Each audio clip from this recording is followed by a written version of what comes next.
Like you look behind me, you see an outlet. You see a little cat hair on my hat. This is me. This is not some. I'm not freaking AI, and people know that I'm not freaking AI because of those things. All right. Yeah. That's one of the key things, because people, they find out it's AI, they just turn it off.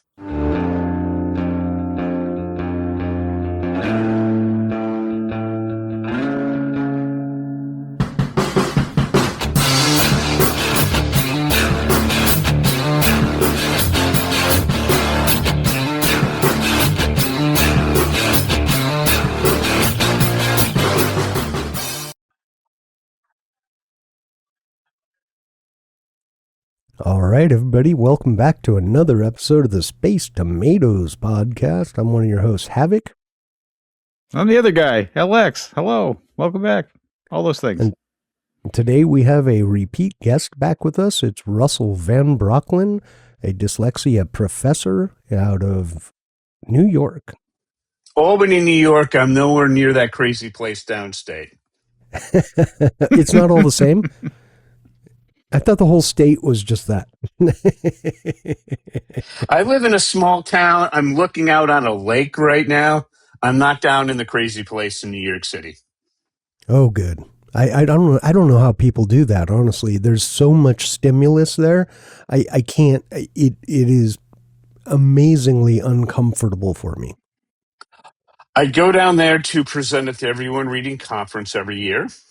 And let me just give you a quick story about New York City. A couple of years ago, I really tried to get good hotel deals. There was a Hyatt place like a block away from the City University of New York Graduate Center where the conference was held. I paid $113 all in. Wow. All right. Really comfortable. People were shocked I could afford the place because they didn't know how I paid. When I told them how much I paid, they went crazy because they were paying a lot more for a lot worse place. I got up the next day. I had a really good breakfast. It's an extraordinary hotel it's 2.5 stars, but for that, it's the best third in the 2.5 star range. Then I tried to book it the next year. Before taxes, it was $429. Oh, yeah. Which is the normal price for the place. So, yeah. Not to mention, I didn't do that. I went down in the morning. I did what I had to do, and I came back. I just wasn't going to spend that type of money. Just grab the Excella Express, right? Oh, we don't get that. I've come down from Albany. So here's the thing. State capital of New York, its unofficial nickname is Smallbany, because there's one street that's like a half a street that looks like a city. But the Albany Rensselaer train station is one of the 10 busiest in the country. So we had the head of the Senate for, about 15 years ago, and he rebuilt it. It's magnificent, but it takes 2 hours and 40 minutes to go down, 2 hours and 40 minutes to come back. And it's a long day to do that. Oh, yeah, that is. Yeah, for sure. Absolutely. Yeah, I've got my own hotel stories. I remember my first time in New York on business travel, so it wasn't my money, but the hotel was like $600+. This is well over a decade ago. And I come into this courtyard by Marriott. It's in courtyard, $600. It's in Times Square. And I go and check into my room. I open the door and I see a bed. And I walk in and there's literally a bed and about a foot of clearance on each side of the bed. Okay. There's a little stand-up wardrobe that you can't open the doors to all the way because they contact the bed. But anyway, so that was my first experience. And I remember very clearly I'd slept maybe 20 minutes that night because of the noise and the light. And even with the blackout curtains closed, it was just, I was blown away. Anybody going there now, there's something called a pod hotel. It's much cheaper. It's around $100, $150 a night. All right, get a room away from the street, pay retail, don't go through a discount site, so you can get a room away from the street. And it's a shoebox, but it's much cheaper.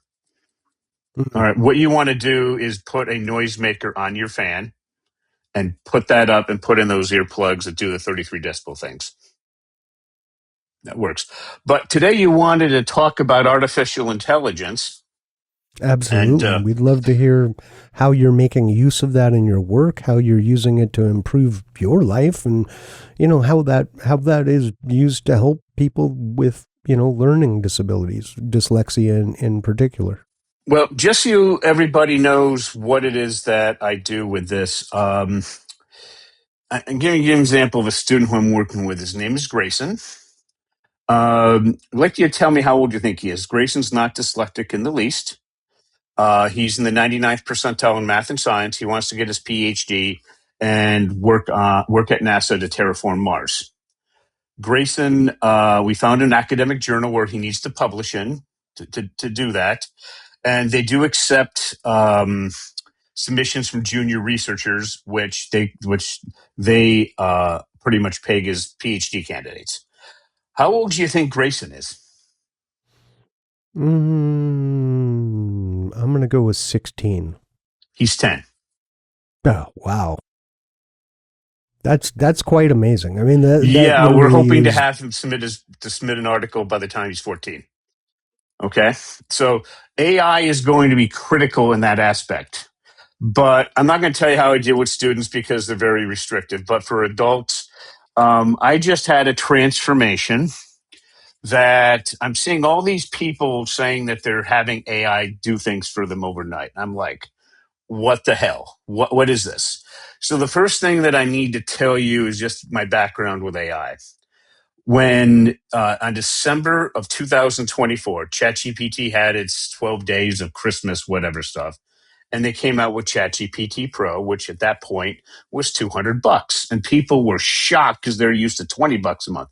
I bought it that day. I used it through December, and then I canceled it and I moved over to Anthropic because I found the $20 thing on ChatGPT thinking was I got it up to 5-10 minutes, and that's all I really needed. And I was like, I'm not going to spend another 10 times that amount when I got good enough for me. So, and then I finally, about a week ago, I said, I want to do what these top 1% people are doing.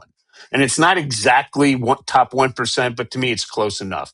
I'm not one of those guys that is killing myself to be on AI 8-10 hours a day. I'm doing it to do twice, 3 times as much work as what a normal person would do.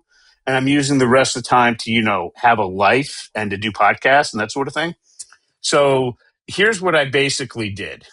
First thing that you're going to need to do is I'm going to tell you these are the 10 things that you're generally going to need to do.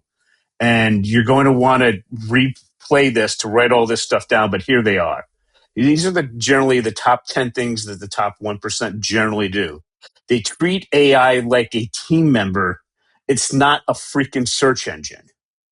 All right. So you're using this to do real work, to have agents do real work. I do that through Coworker. That is Claude Coworker. But my instructions and the thinking, I use ChatGPT 5.4 thinking extended. Okay. Number 2, you build memory and continuity. So what I mean by that is you you need to get on Claude Opus 4.6. That's their best model. Don't and yes, you're not going to get away with $20 a month. After you start getting used to this, you're probably going to spend at least 100. But this is why you need to get on Opus 4.6 for at least a month. What I did is I've been on it for several months, and this has allowed me when I had to start asking questions. Unlike any other AI platform, it can go and search and see what I'm doing right, what I'm doing wrong, and it can actually answer the questions. So, like, for example, I had a client that I have to do customized work for. He wants to be, it's a college kid who wants to go into sports recruiting. So I said, okay, I did a fourth Harvard Business School case study like him. Pull all those up. Now, what do you think the fifth one should be? And we go back and forth with that. Okay, it can just remember things nobody else can. All right, number 3, you put tasks together. Okay, don't do this little thing, and this little thing. I'm trying to combine tasks so I can get the agent to run about 30 to 45 minutes. I find that's about the optimum time before I recheck in and run it through ChatGPT 5.4 Thinking Extended. And then what I do there is I'll put it back there and say, how do we do? What changes do you want to see? Okay, now tell me in an exhaustive narrative every change you want to see to the smallest detail. Then I'll say, for the prompt, give me a prompt to have Opus 4.6 Cowork actually do this and write it out so it covers everything, but look at what the best engineering prompt. Before I have it run any prompt, I don't expect it to remember things. I say, look it up again. What are the best steps to write the most effective prompts? And then it does that, and I have them combine it. And then I just send it back to Cowork, and it runs it again. And then I just go back and forth until ChatGPT 5.4 Thinking Extended thinks that it's done. All right. Other thing, number 4, people use AI to prepare, not just to produce. So before I get on any podcast, I will actually ask like 12 questions, that 12 standard questions that I came up, and I'll say, run this through. I'll take our pod match discussion and I'll dump it in. I'll say, run through this. So I actually know what the podcaster's generally looking for, where they're coming from. So I can take what I'm looking to do and to customize it to their needs. Okay.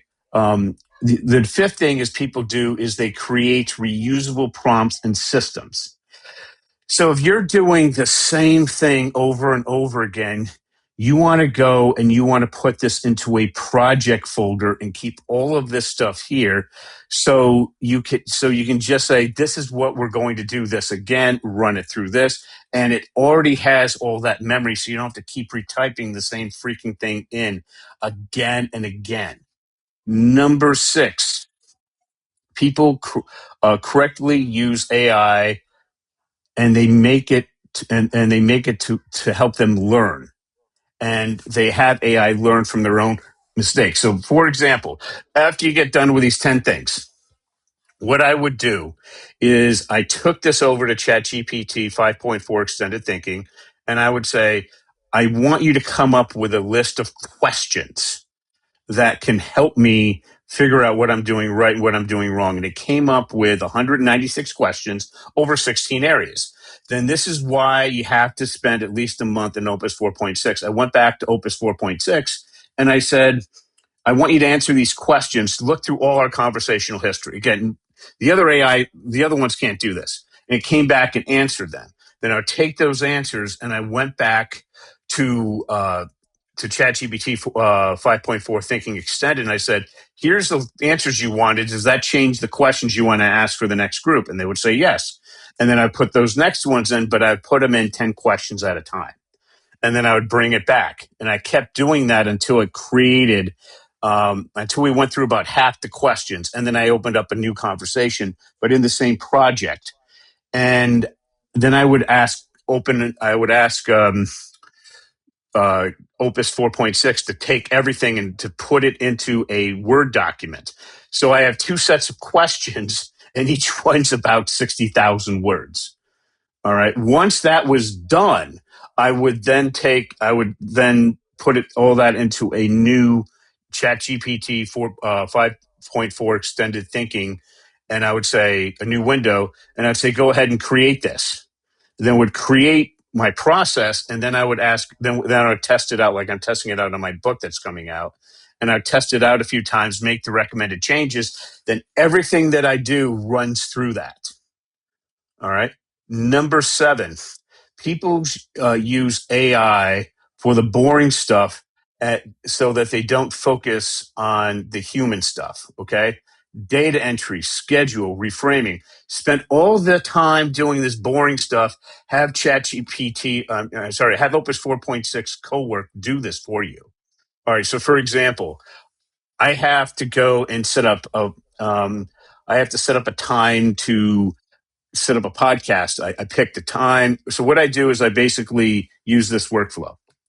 I will tell Cowork on Opus to find days that I have nothing going on or one thing going on. And then I'll say, match it up with what the podcaster has available. And then I would pick a day and I spread things apart. I want to have between noon and 4 o'clock free so I can go to the YMCA and swim for an hour, hour and a half. All right. So it'll find those dates, and then I'll find a time that fits for me. Then I pick that. Then I tell it to book it. And honestly, it takes a while to do this, but I can have 4 or 5 things going at the same time. So if it takes longer, who cares? It gets it done. That allows me to spend more time actually being on podcasts and speaking to people. All right. People also combine AI with their own expertise. So what you want to do is find out, what is your speciality? What is your area of extreme interest and ability? What are you really, really good at? And you want to feed that into specific projects. This is your secret sauce. This is what you're better at. And that's why you want to use this for Opus 4.6 for at least a month, because as you're going through these, quite frankly, when I was done, it was over 400 questions. It can take your unique skill set and everything you have and put it into this one general service document. For me, that runs about 5,000 pages. Number 9, it allows you to move faster than everybody around you. So a lot of people are literally working at this more than less. They used to put in 8 hours days. Now they're putting in 10, 12-hour days. They're being 5, 10x more effective, more productive than everybody else. Honestly, I don't do that. I use this to do 2, 3 times as much work as most people would do in 8 hours 5 years ago. And then I take the rest of the time to have, a life. All right. And finally, people are not afraid to look weird using it. Okay. What do I mean by that? Opus just came out with this thing, and I'm just starting to get to use it, where you can actually tell it, where I can actually tell it on the phone to keep doing things. So I'll be out at a social event. I'll go in the corner, get on my phone, and I'll say, Opus, okay, go do this. And I'll run for 45 minutes. Then I'll check on it for 5 minutes to tell us the next step. People ask me, what I'm doing? I said, well, I'm getting a lot of work done. And yes, I'm taking 5 minutes out of every 45 to do that, but it just allows so much more stuff to get done. So that's the general overview. All right. So you're using it really to tailor documentation and essentially you're using it as a personal assistant, but also as something that will help you gather research, tailor a document and process possibly, and put that out.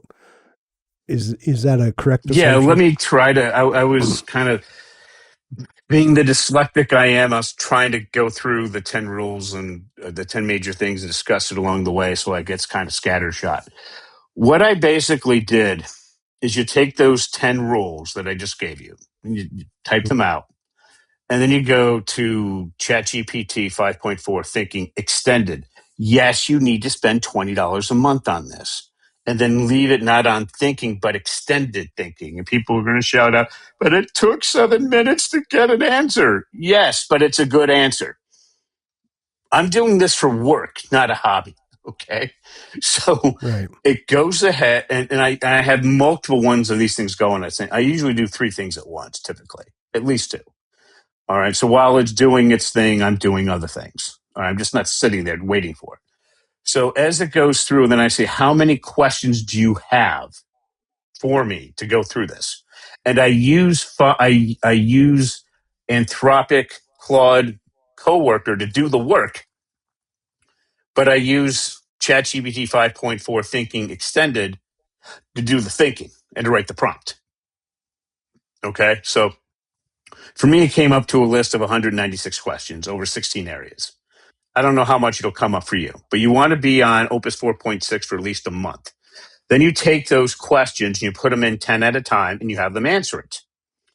And then once you're done answering all the questions in that section, bring it back to ChatGPT 5.4 Extended Thinking and say, here's the answers you wanted. Do you want to change the next set of questions? Which it will. And you do that until the whole thing is done. I had to split it up into multiple conversations because it was just getting too long. Once you have all the answers, then you say, okay, go ahead and create my customized process. And it'll do that. Then you need to test it out on some of your documents. I did a 3 test before I started using this. Now, every time I do anything, I put in this 5,000 word document. It knows the mistakes that I normally make. It knows what my strong points are, and it just keeps me from making the same stupid crap over and over again. So when I have a customized document that I need to create, this goes through and it gets it much closer. Now, once the document is done, then I bring it back to 5.4 extended thinking on ChatGPT, and I'll say, how did we do? And then it'll tell me, and I'll say, okay, what changes do you want to make? Tell me in an exhaustive narrative to the final detail to get to 100%. And it will do that. Then every time I'll tell it, redo internet research to figure out how to write the best prompt instructions for, in this case, ChatGPT, Claude Coworker using Opus 4.6.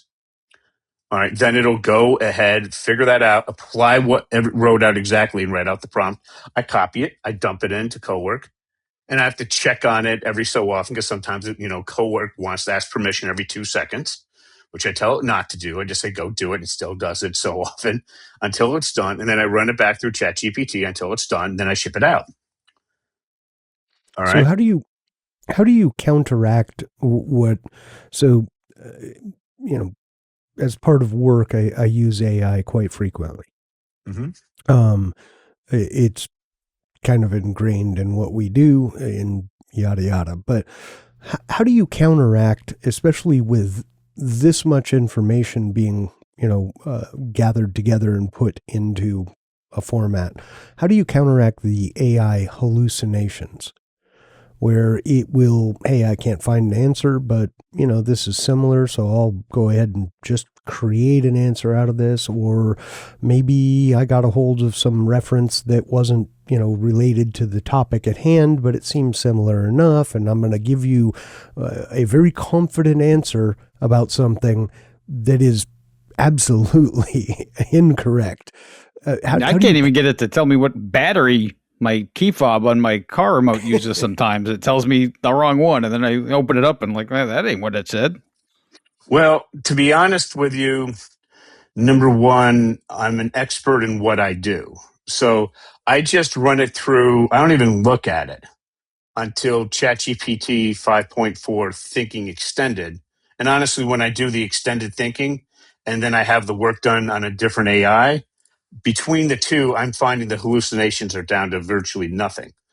Okay. But after it says it's done or close enough, I get it. When it gets to about 95%, I just stopped working on it. Then I read it over. And if I spot something, I'm like, yeah, good one. You missed this. Or, yeah, where the heck did this happen? And then I'll let it know. And it's like, yeah, my bad. And it goes and tells it. We go through the process until it's fixed. But again, I don't do the final review until it says it's ready to go. But most of the time, honestly, it's maybe 1 in 10, 2 in 10 that I have to call it out on any of that stuff.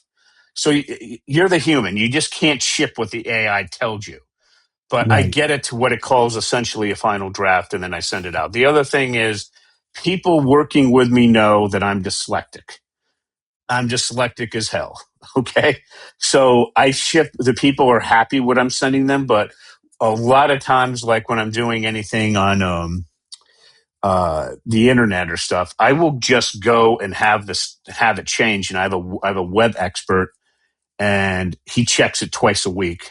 And any little minor changes he'll fix. I kind of got that idea from Cursor. They just ship things like every 5 hours. Like you start working with them at breakfast, the same model is different when you're doing things at dinner time. It literally changes every 5 hours. So the little stuff that they fix when I'm doing online courses, I ship it to the instructors who are teaching it. And they tell me that the stuff I'm shipping them now is like 85, 90% there. And they make whatever changes that they want to finally fix things. Humans have to be the final people to look around. But for me, I'm under the idea of just make sure it's around 85, 90%. ship it out there. And if one of my customers is going to complain because I didn't put a comma in the right place, well, fine. Go to my competitors. Have a nice day. I'm not that guy. If you're that crazy, then I don't want to work with you. Next. Nice. Okay. So you're primarily using it for your own internal processes, projects, documentation, etc. Are you using it with, your students at all? Are you having them? Here's the thing when it comes to AI.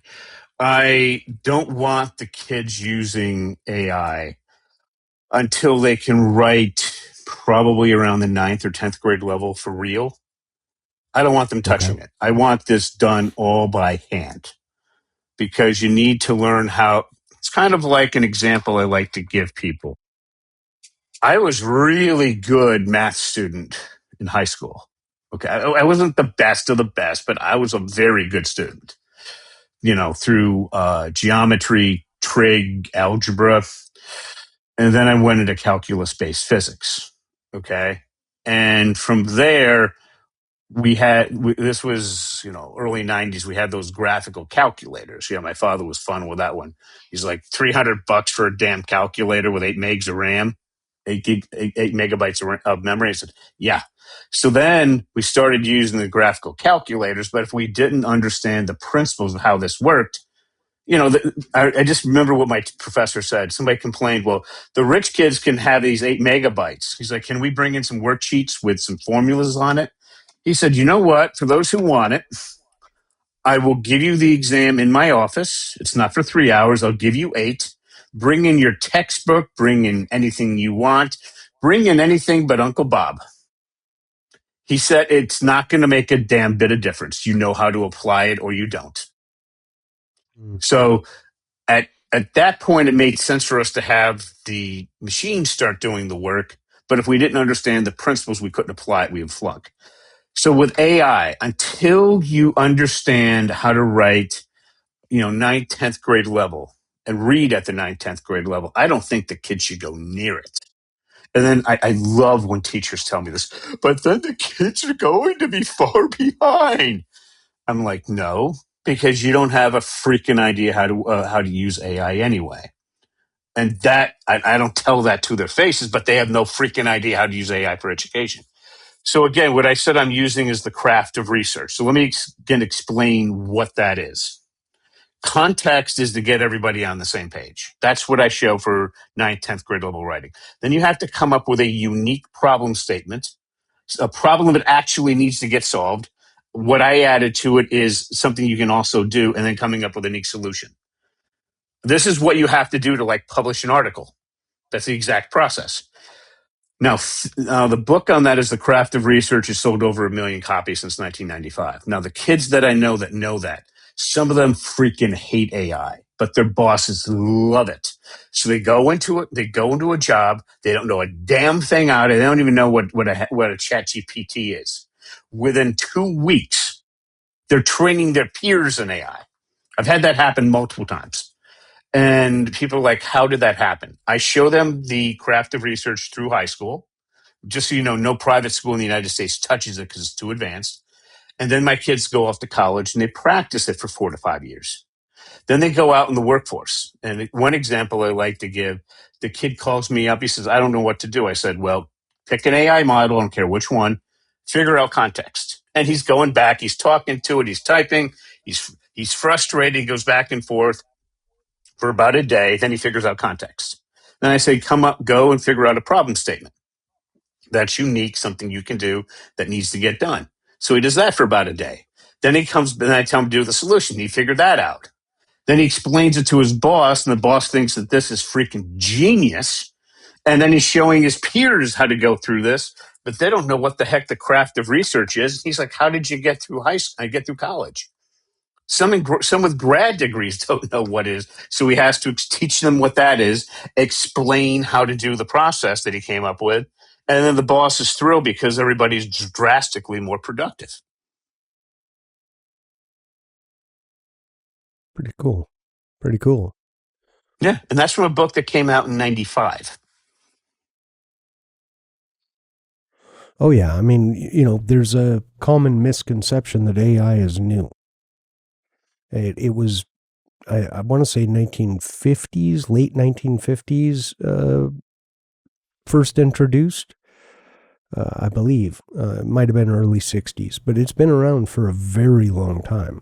I actually worked for, well, when I was at one of the facilities I worked for, a big part of what they were doing was voice patterning and recognition, and that was all machine learning and AI as well. And what, again, people don't realize that this is not new. Just some breakthroughs have occurred that were bigger than anyone had predicted or hoped for in the last few years. So Yeah, we're on a trajectory. I mean, I'm very skeptical when people report about leaked things, but when it's like a major, I think it was like Fortune or one of those major publications. Um, Anthropic had a little boo boo where they left like thousands of documents that people could download for somebody at the company made a mistake. They're coming out with a new model called something something or other that is so powerful that it's finding cracks in online security that have been around for decades and nobody could find. So they're sending it out to all of these security people before they release it to the general public so they can harden everything. All right. And it's just going to come more and more powerful. Now, what I'm trying to tell the college kids, here's what's going. There's an economic term, 40% of them are in sub-employment. My first degree was in macroeconomics. Essentially, 40% of recent college grads are getting jobs that don't require anything close to a college education. All right. And why? Because, I use ChatGPT to help me with my homework or this or that or the next thing. I said, yeah, who cares? I'm using it to the point now where the stuff that I would normally have a new college grad do, I'm just having it do it itself. And then I'm having senior people that I partnered with do the reviewing who just know what the problem is. And they say, make these changes.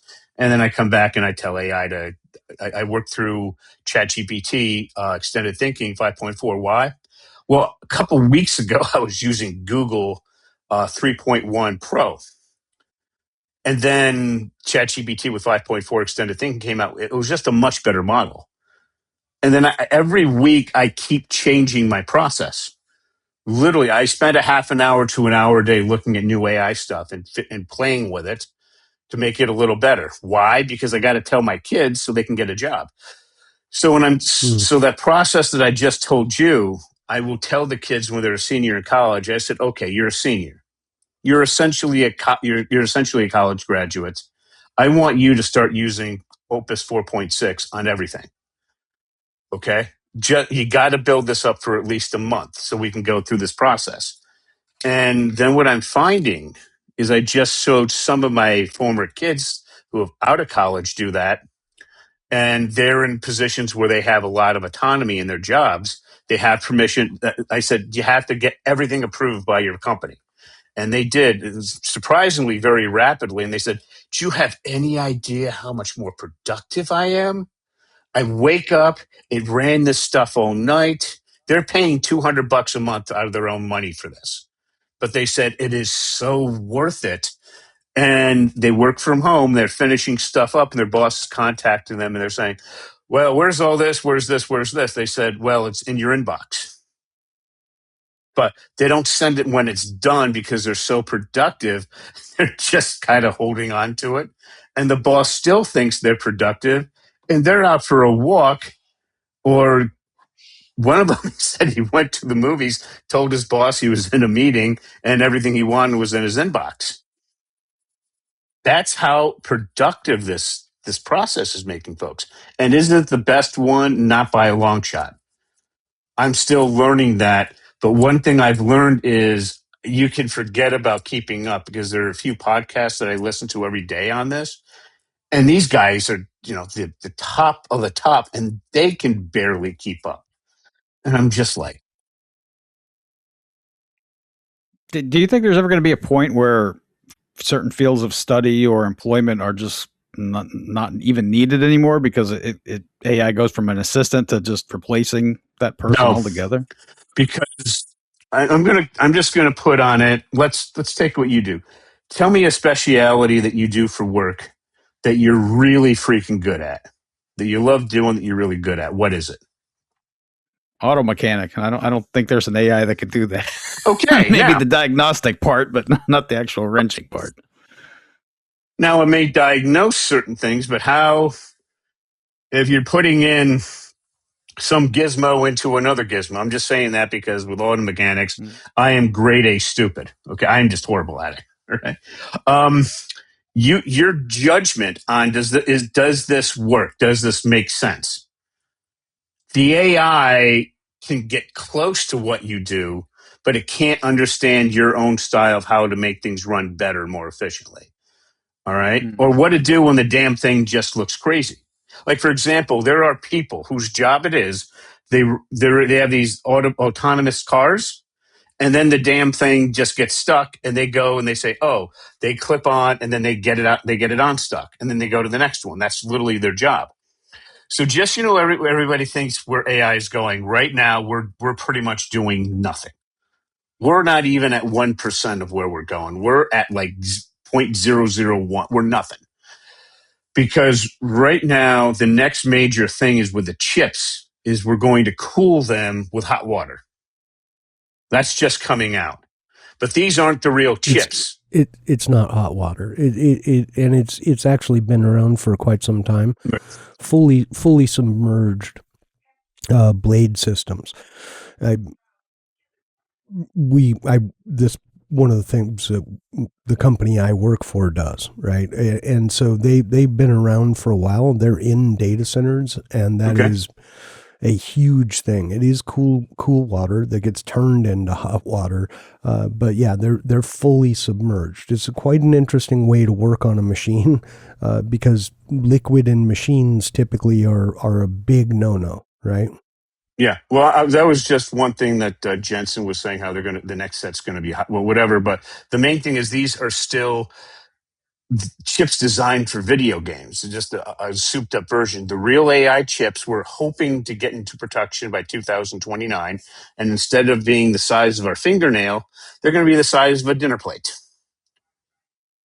Okay. So when that happens, the cost of cooling these things will drop drastically.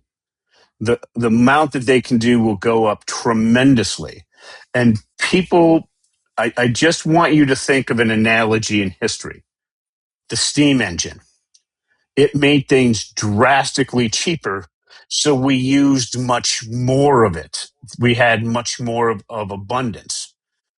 So if you know the craft of research, and you can go and to apply this. This was just from one podcast I recently listened to, and they did some analysis of the job market. And what they were finding is people that were senior, that really knew what they were doing, really knew how to use AI, literally to 5-10x their productivity, literally, is that for every 3.1 jobs that were out there, there was one person to fill. It took about 146 days to fill a position, and people were asking for $250,000 to $400,000. And they were getting it. But this was not a 9-to-5 job. They wanted them there a lot longer, but they knew how to come in. This is just not coding, engineering. This is marketing. This is a lot of, like, let me give you an example. There was a guy who just was good at spreadsheets, but not like the expert of experts. Anthropic injected things into, Anthropic is now in Microsoft Excel.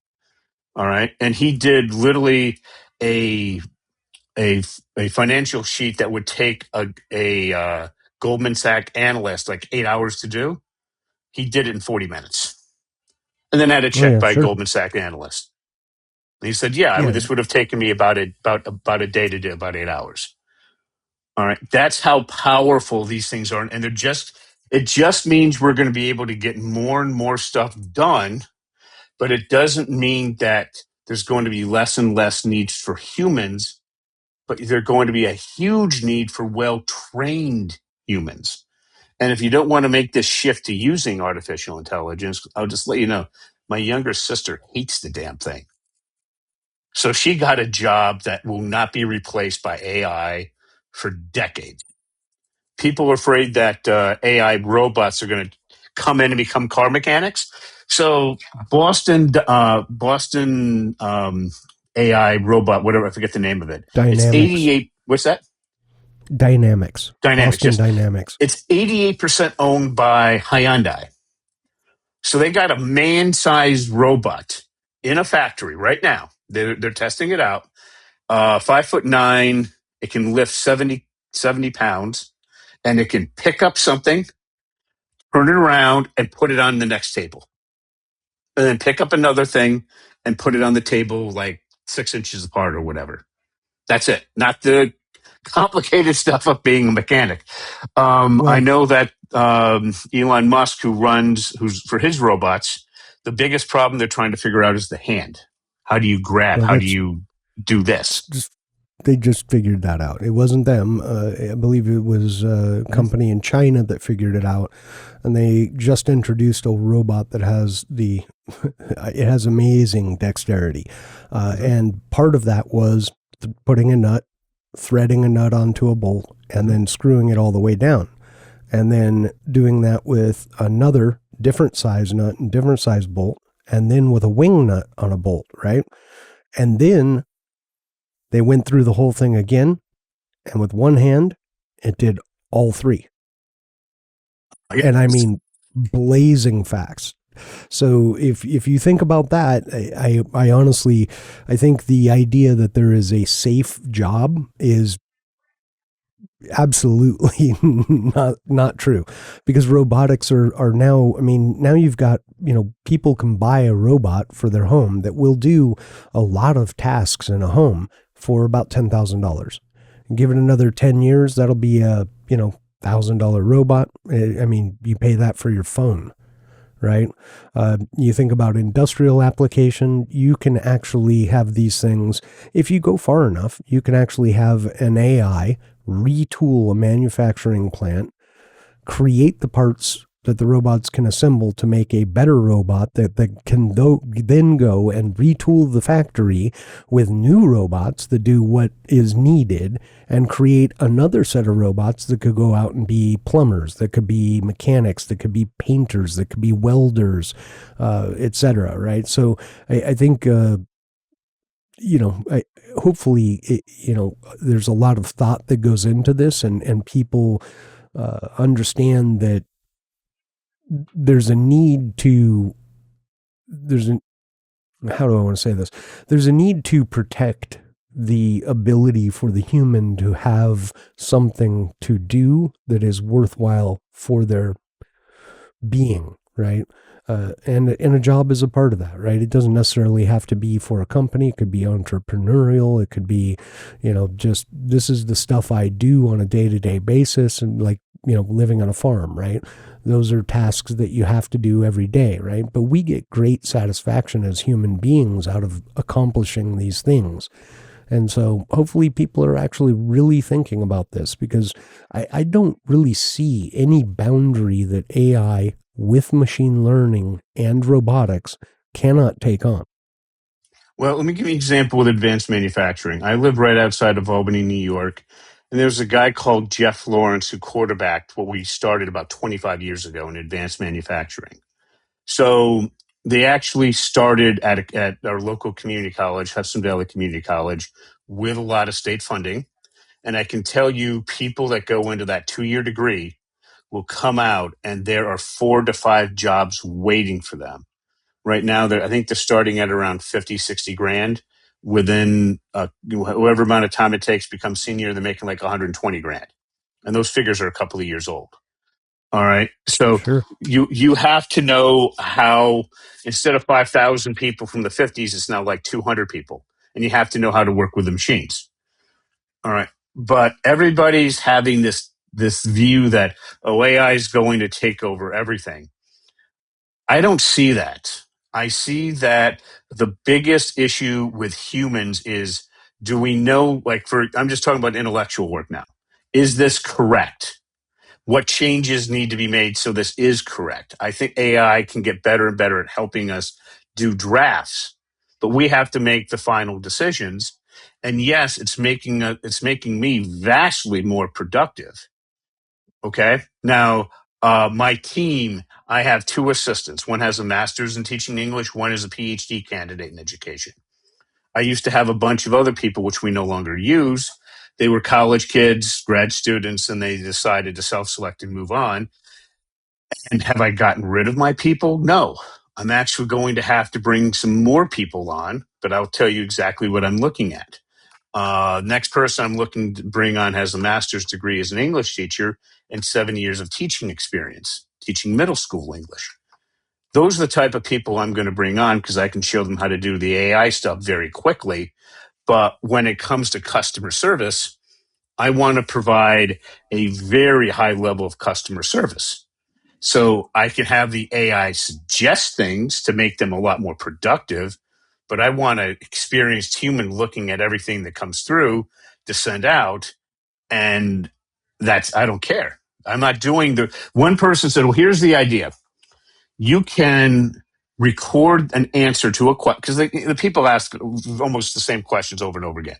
You can record that, make it really good, and then restrict the AI to answering just the exact questions you're asked and send the rest to a human. And I'm like, no, I'm having a human review everything because and I can tell you that's important to people. Let me give you another example It is. about.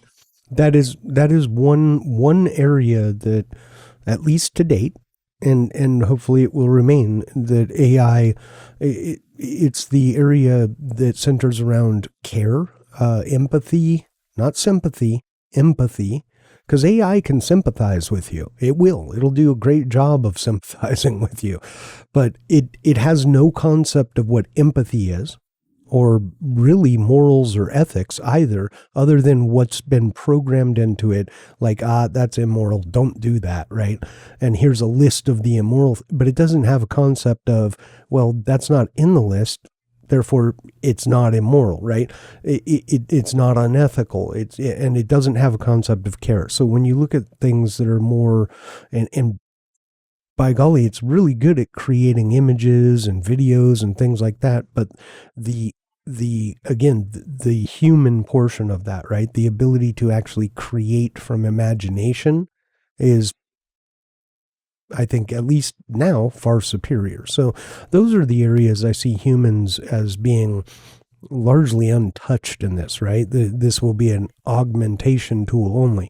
And I think in general, it'll be used as augmentation. But, there is some concern, right? I mean, companies don't get into business to make their employees happy. They get into business to make dollars. And if I can spend $1 million on an AI and $1 billion on a factory retool that uses AI, and I can replace 100,000 employees, I'm going to do it, right? I wouldn't personally, but I guarantee you 5/9 of the companies out there will absolutely do that, right? That being said, we're nowhere near that, right? We will get there at some point, and maybe people will change minds, and maybe thinking will change, who knows, right? But yeah, I think it's one of those things.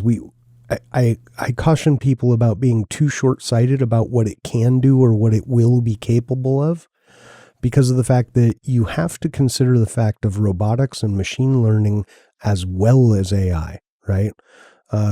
Those three things together are exceedingly powerful, and the capabilities far exceed our ability to do things like produce stuff, right? Or can. Yeah, well, what I try to do with my let me give you an example. There's one family I'm working with. The woman's daughter is a very gifted painter.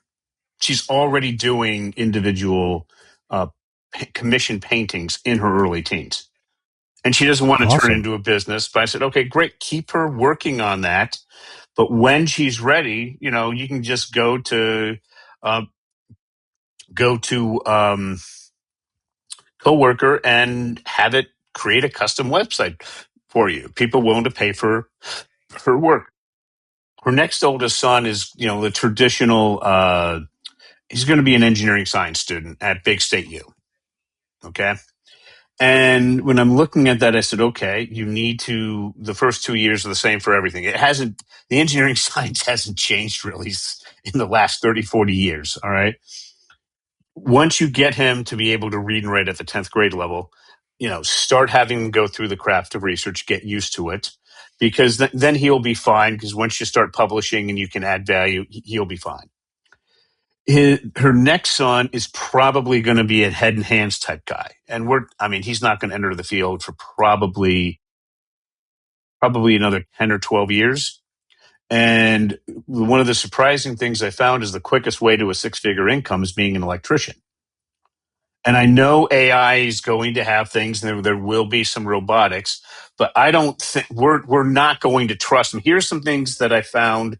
I think at his point, he'll probably be guiding robots and telling them what to do. But here's one interesting thing about families, about lives on the highway. Tragically, if you get in your car, and let's just wave the magic wand. You're a CEO of a Fortune 1000 company, and you got a lot of insurance, and you kill somebody by just literally a car accident. They might go after you for a couple of mil. When AI does it, when you have one of those driverless people do that, Tesla just got hit for I think $230 million. Literally, it's like 100 times. We have, as a species, such zero any acceptance of getting killed or hurt by one of these things. So you see all those little things running up and down the road delivering food. Imagine they hit somebody. Okay, it's crazy what people do going after that. So that's one aspect. The other one is one of the stupidest things I've seen out there with people with money is they will go and have an AI avatar themselves. They'll work with AI to come up with a script, and they just dump it in, and they don't have to spend the time getting on camera. Okay, and there was and people hate it once they find out. So there was an economics professor said, I'm going to stay ahead of AI. His writing has dropped by 75 to 90%, and he does a lot of podcasts, and he does a lot of in person. What I noticed when he's doing podcasts is there's always something about him that looks a little disheveled, so you know it's real. Like you look behind me, you see an outlet. You see a little cat hair on my hat. This is me. This is not I'm not freaking AI. And people know that I'm not freaking AI because of those things. All right. Yeah. That's one of the key things, because people, they find out it's AI, they just turn it off. Yeah. Yeah. Well, there is a lot of that, right? It's, I think it incenses us a bit in the fact that it's a fake creativity, right? There's something to the creativity of a human being on camera, speaking to another human being, or speaking about something to, an audience. Whereas once it becomes AI, then it takes that creativity out of it, and it just becomes a machine, right? Yeah. And people ask me, do I study this? And what I tell them is this is the most popular book I use to teach dyslexics to read. Walt Disney, Yeah. The Triumph of the American Imagination. 1,000 pagers. Okay. Takes me 1 to 3 years to get a kid through this book. People are like, 1 to 3 years. Yes. But then that's written for 17-year-olds. So when they get done with this, it's like a 17, they know how to read. And I literally show them how you go into Disney World. There's the Disney magic is 2 universal themes, and I show them how to discover both. And then I show them, I've had kids that have went to apply to work for Disney, and they can go in and say, well, this is what Walt would have done to apply the traditional Disney magic, and here's how you do it. And they would start spewing out ideas. Now, if one of those ideas hit, that might be worth $500,000. It might be worth $1 million. It might be worth 10 million. That's something that I doubt we're going to see AI creating. Now, what this is going to do to us is this is going to push us to be more and more creative. My workflow I was stuck in October of 2025 for months. Now, just in the last week, I've now moved to this, and now I wake up every morning and I have AI give me a lot of drafts to work on.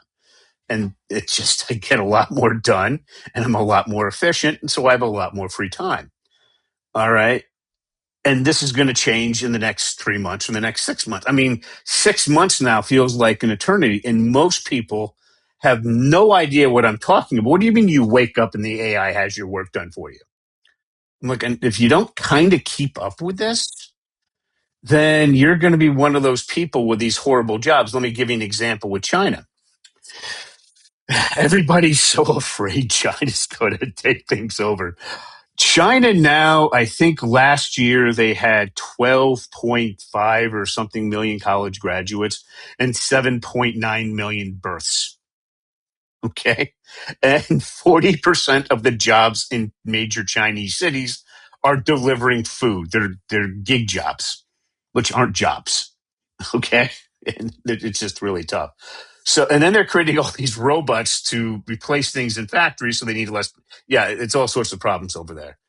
So what I'm trying to say is in the United States, in other Western countries, if you kind of keep up with AI, I'm just talking about for intellectual workers, and you can be very productive, is that the best data I could find is there's 3 jobs waiting for you for each person who's qualified to do it. If you're new coming out of college, this shocked the hell out of me. There was a major podcaster who a couple of months ago walked into a bunch of senior people, and they said, if you're doing something new, something you don't know everything about, have you run a deep research report before you start doing it?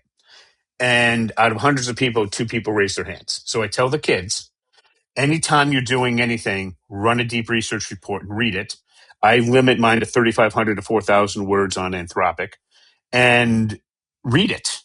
But then if you're doing really important things, I will do a deep research report sometimes at the paragraph and sometimes even at the sentence level as a guide when I absolutely have to get it right. And yes, when you're new, read the things. For me, I just summarize it because I know I know what to do because I really know my field really well. And then one of my kids do that. And he said his boss thinks he became relatively senior in about 9 months. And he's ahead of me on doing this AI thing where it's doing things overnight. And guess who keeps getting promoted with a big salary? He actually left his company because he went in and said, I want you to double my salary. And they said no. So then he went out in the marketplace and he found somebody that would, after testing him, who had said, we'll be happy to double your salary. They were thinking they're going to have to go higher. And he moved on. He said, well, maybe I'll be here for a couple of years and ask somebody else to double it again. But he's way beyond me in AI right now. And as I said, I just started doing this, but the people who aren't trying to keep up, I don't know what's going to happen to you. Yeah. Absolutely, and especially if you're in any kind of a STEM field, right? That's the key piece there. If you're in one of those fields and you're not, gaining experience playing with models and different ones, I would strongly urge you to do so, right? And there are plenty of them out there. You can, if you don't have the funds for, say a big subscription or something, you can go and self-host. You can go to a virtual private server is what they're called, or a VPS. You can get one for $5 a month, right? That's a quarter of the cost, and most of them have a Docker panel that you can just load Claude into. So you've got your own self-hosted version of Claude right there for $5 a month. and then you can, you can kind of avoid some of the costs, right? So, obviously you're limited in what it has available for information, but again, to start out, that is something. Yeah, and sorry, it's getting a little dark where I am. Yeah, so one thing that I tell some of my students who really wanted to learn, I would tell them to go over to Udemy, Udemy, pick something they're interested in, or pick something they're good at. Like one of my kids says, I don't like what I do, but I'm damn good at it. All right, take the courses, go to one of those job boards, figure out, put up some things, get some jobs. And then one of my kids did that. And before you knew it, he was actually making enough money. And right now he's on a $200 a month Claude subscription. I mean, open Claude subscription and $20 a month on ChatGPT. And he's making thousands of dollars a month. And he says, I'm not going to college because on my current pace, I should be making $20,000-$30,000 a month within the next year. He's moving past. Nice.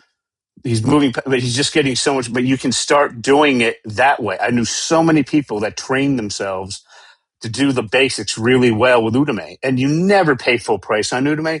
There's always a sale. I had one of the kids I recommended. Mom came back and said they have an 80% off sale, and she said, "Give me a list of courses for him." I said, "Okay." It was 23 courses. All right. And each course she spent about $20-$30 on, which was a huge huge write down. She said for less than $1,000, she went through and he went through all the courses several times, took like 6 months, and came out and he started sending stuff out. One of the companies says, they like the work. Are you local? And he said, well, yeah, I'm 10 miles from you. They said, come in. They gave him another test. They just offered him a job. They said, hey, we'll pay. He's dyslexic. And they said, yeah, we'll pay $200 a month for this and $20 for that. You need anything else? Why? Because it used to be we need an administrative assistant. 50, 60,000, total all-in cost, probably 80 grand a year now with health insurance and all the other stuff. They're happy to pay a couple $100 a month. They're happy to pay $500 a month. They said compared to the quality of work they're getting, because it's so much more productive when you're dyslexic, when you're in your specialty and you know what you're doing, we have 2.5 times that front part of the neural activity in the brain. It becomes really unfair. And a lot of my former students are telling me that their employers are so happy to pay the extra money. They said, this is nothing. What else can we do for you? Because they're just so much more productive. One of them came back and said they went to a new employer and they said, I'm sorry, I'm so bad with my writing. They said, is there anything we can do? I said, well, if I could use Anthropic. They said they looked at his work, looked at the productivity, and they came to him and said, yeah, after a couple of weeks, what do we say we do the $200 seat version? And the kid, he's just thrilled because his work is still reviewed by an administrative assistant. But she uses AI, but it's so quick now because the quality. So they thought it was they said, listen, for what you're producing, this is nothing. Yeah. And on top of that, I mean, a lot of companies nowadays, if they aren't already there, they're on their way to having their own, AI, depending on what version they go with, et cetera. But, there's certainly that at an ever increasing number of organizations that have their own, at least one model internally, right? So, yeah, I definitely think it's something people should focus some time on. Well, I know that we're most companies, if you actually go in and see what they're actually doing, the vast majorities of companies it's like they're operating in 2024 if they're lucky. Most of them are 2023. I mean, it's just they know nothing about it, and when they start, it's not even the spread out there is next to nothing, and that's what shocks me. Yeah, that's changing rapidly. It's rapidly Just, changing, but it's just, still yeah, so far. I go and I'm trying to explain the workflow I had back in October, which to me again is ancient times now. And people are like, what do you mean? What is this? What is all? It's just shocking.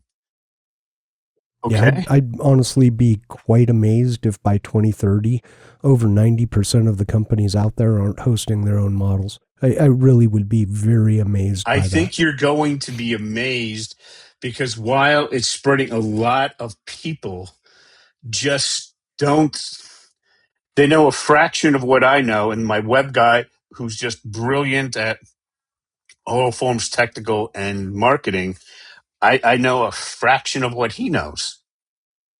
Okay. I'm just, this is the workflow that I have to build myself, design for myself as a dyslexic so I can show others how to do it, especially my clients. But what I'm finding shocking is the kids that go out that I've trained in AI, they will go in and as they said, they know a decent amount of what I know, but they don't keep up at the level that I am. They go in and they're all of a sudden they're training their whole team how to do AI because they don't even know what they know. They start talking about context, problem, solution, original problem statement and original solution. They're just shocked. And they go in Yeah. and their bosses think that they just hired some genius. Like, this book came out 31 years ago. What? So yeah, the adoption is still very far. You have some that are really at an elite level. I mean, heck, there's one company I heard about. There's three guys. They spend $1,000 a day per employee, and the AI not only creates everything, it checks everything, and they just ship it.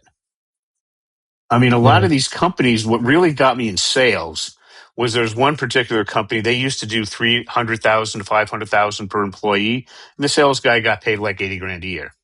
Now the same sales guy's doing 3 to 5 million and they're paying him 300,000 a year because AI is Yeah. doing everything to just keep putting them in front of people to speak to.